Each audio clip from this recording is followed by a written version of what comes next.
Usisahau kusubscribe, like na kubonyeza alama ya kengele.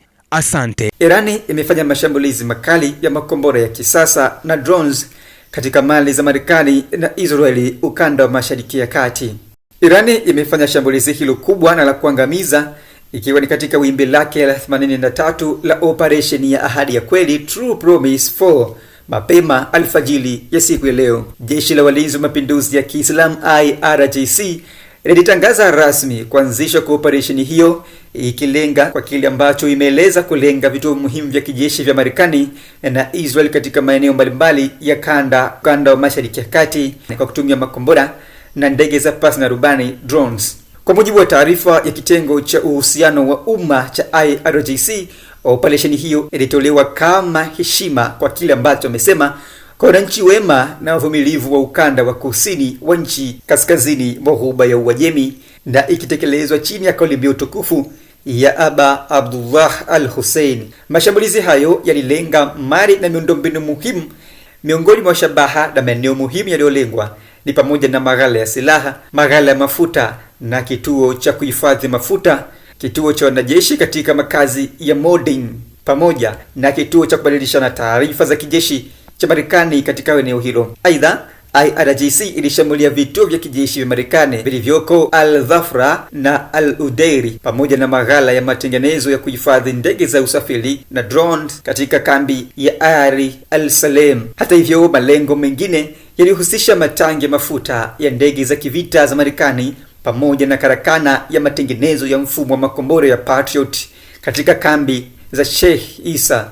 Taarifa hiyo ya Jeshi la Walinzi wa Mapinduzi ya Kiislamu IRGC ilibainisha kwamba operation hiyo ilitumia mchanganyiko wa silaha za kisasa na makombora mazito, ikiwemo makombora ya masafa marefu na ya kati, makombora yanayotumia mafuta ya kimiminika yakiwa na uwezo wa kushambulia kwa usahihi wa hali ya juu kwa vichwa vingi vya milipuko.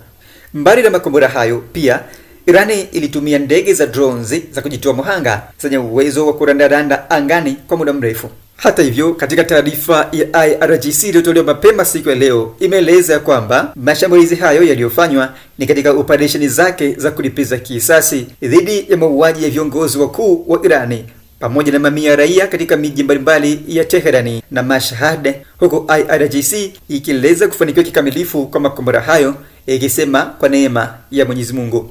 Katika mwendelezo wa taarifa hiyo ya IRGC, imeeleza pia athari za operesheni hizo kwa maisha ya kila siku ya wakazi wa Israeli, ikisema kuwa yamekuwa ni maisha ya kutangatanga na kushtua kwa ving'ora vya tahadhari na kujifungia kwa muda mrefu katika makazi yao ili kujikinga. Yamekuwa hali ya kawaida kabisa kwa wazayuni wa Israeli.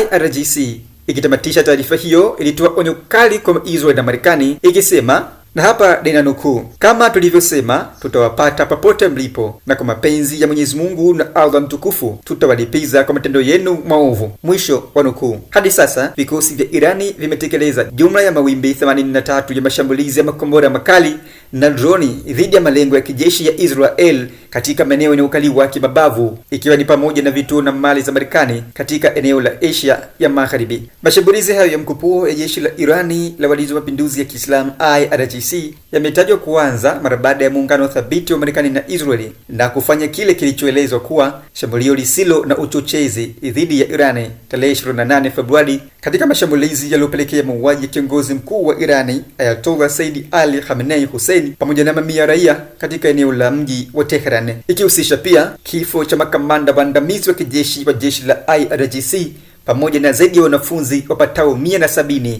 wa shule katika mji wa Manab.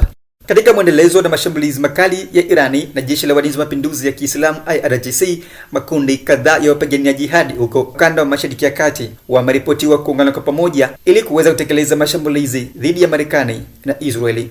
Katika mwendelezo wa muungano huo, makundi hayo ni pamoja na mukawama ya Hezbollah ya Lebanon pamoja na mukawama ya Kiislamu nchini Iraq pia yamearifiwa kujiunga katika mapambano dhidi ya kile kinachoitwa uvamizi wa kigaidi, huku operesheni hizo zikiarifiwa kupelekea hasara kubwa kwa umoja wa Marekani na Israeli Mashariki ya Kati. Kamanda wa jeshi la IRGC Jenerali Abul Faz Shekachi, msemaji wa jeshi na vikosi vya Walinzi wa Mapinduzi ya Kiislamu, alisema Alhamisi kwamba wanajeshi wa Marekani sasa wanalazimika kuziacha baadhi ya kambi zao za kijeshi na kujificha katika hoteli za kiraia, hatua iliyokosolewa vikali kama jaribio la kutumia raia kama kinga. Akizungumza na shirika la habari la Mashariki ya Kati, Bwana Abulfazi Shekachi amesema Wamarekani ambao hapo awali walitegemea kambi zao za kijeshi sasa wanajificha katika hoteli na kutumia maeneo ya kiraia kama ngao ya ulinzi. Hii ni ishara ya fedheha na kukiri kushindwa kujilinda. Wakati wao wakiendelea kujificha,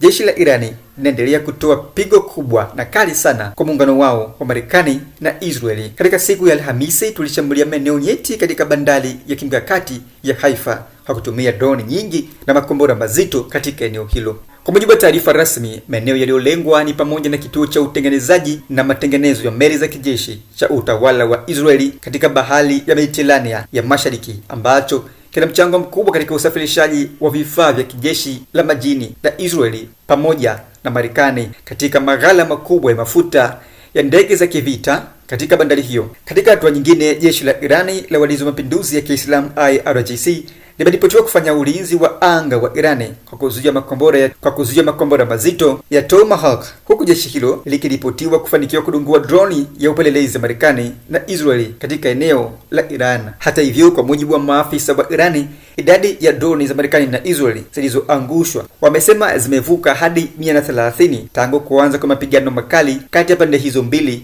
za vita. Kazem, gavana wa mkoa wa Bijar katika jimbo la Kurdistan, alitangaza kuwa kombora hilo zito lilinaswa na kuharibiwa vikali karibu na barabara ya Goltafe mapema siku ya Ijumaa. Katika mwendelezo wa mafanikio makubwa ya jeshi la Iran IRGC katika ulinzi wa anga dhidi ya mashambulizi ya Marekani na Israeli, mbali na ndege za drones, mifumo ya ulinzi wa anga ya Iran pia imeripotiwa kulenga na kushambulia ndege kadhaa za kivita zilizoingia anga ya Iran siku ya Jumatano. IRGC ilitangaza kuwa ilifanikiwa kulenga ndege nyingine ya kivita ya Marekani iliyokiuka anga ya Iran. Ndege hiyo ya aina ya F-18 ni ya 4 kwa Marekani kushambuliwa vikali na Iran tangu Februari 28 mwaka 2026, siku ambayo Marekani na Israeli zilianzisha mashambulizi dhidi ya Iran. Aidha, Iran imetangaza pia kufanikiwa kulenga ndege ya kisasa ya kivita Marekani aina ya F-35 yenye uwezo mkubwa wa kujificha kwenye rada, ikiwa ni katika hatua zake za awali za kivita. Ripoti za hivi karibuni zinaeleza kuwa ndege hiyo ya F-35 ilipata uharibifu mkubwa na haiwezi kurejea katika operation kwa sasa. Kwa mujibu wa redio ya umma ya Marekani NPR, ndege hiyo iliharibika vibaya na rubani wake alipata majeraha makubwa kutokana na shambulizi kubwa la mlipuko. Akielezea kudunguliwa kwa ndege hizo, msemaji wa kamandi kuu ya Marekani CENTCOM alisema kuwa ndege hiyo ilikuwa katika operation ya kivita ndani ya anga ya Iran, wakati kwa kile ambacho amesema ililazimika kutua kwa dharura katika kambi ya jeshi ya Marekani isiyobainishwa katika eneo la ukanda wa Asia ya Magharibi. Katika taarifa hiyo ya kamanda mkuu wa kikosi cha kamandi kuu ya Marekani CENTCOM, inakuwa ni mara ya kwanza kwa Marekani kukiri wazi na rasmi kuwa mifumo ya ulinzi wa anga ya Iran imefanikiwa kupiga ndege yake ya kivita tangu kuanza kwa vita hivyo mapema Februari 28 mwaka huu. Afisa mmoja wa jeshi alinukuliwa akiliambia shirika la habari la Irani la Tasnim kwamba Irani ilitumia mfumo wa ulinzi wa anga uliotengenezwa ndani ya nchi kushambulia ndege hiyo ya F-35, ikiwa ni katika ufanisi mkubwa unaoendelea kufanywa na mifumo ya ulinzi wa anga ya Iran, ikiwa ni kinyume na madai ya mara ya kwanza ya Marekani kuwa imeharibu uwezo huo wa Iran. Hata hivyo, katika hatua za uungwaji mkono wa vita vya Iran dhidi ya Marekani, kikundi cha Wahouthi cha Yemen kimesema Yemen iko tayari kutumia kila njia ili kuunga mkono Iran katika vita vyake dhidi ya Marekani na Israeli, ambapo kiongozi wa harakati za mukawama ya Ansarullah nchini Yemen, Said Abdul Malik Al-Houthi, ametangaza kuwa nchi yake iko tayari kutumia njia zozote zilizopo kukabiliana na kile alichosema uchokozi usio wa msingi na wa kiholela wa Marekani na Israeli dhidi ya Iran. Katika hotuba yake ya siku ya Alhamisi, Al-Houthi alisema Yemen haiwezi kubaki kimya wala kuwa upande wa kati, itafanya kila liwezekanalo kuyakabili maadui ya Kisayuni katika eneo la Asia ya Magharibi. Irani ndiyo nchi pekee inayosimama imara na kikamilifu kusaidia Yemen dhidi ya mashambulizi ya mara kwa mara ya Marekani na Israeli. Aidha, msimamo wa Yemen dhidi ya Marekani na Israeli uko wazi ya kwamba hawalengi mataifa ya Kiislamu. Hatuna nia ya uhasama dhidi ya nchi yoyote ya Kiislamu. Mashambulizi ya sasa ya Marekani na Israeli katika taifa la Irani hayana uhalali wala sababu zozote.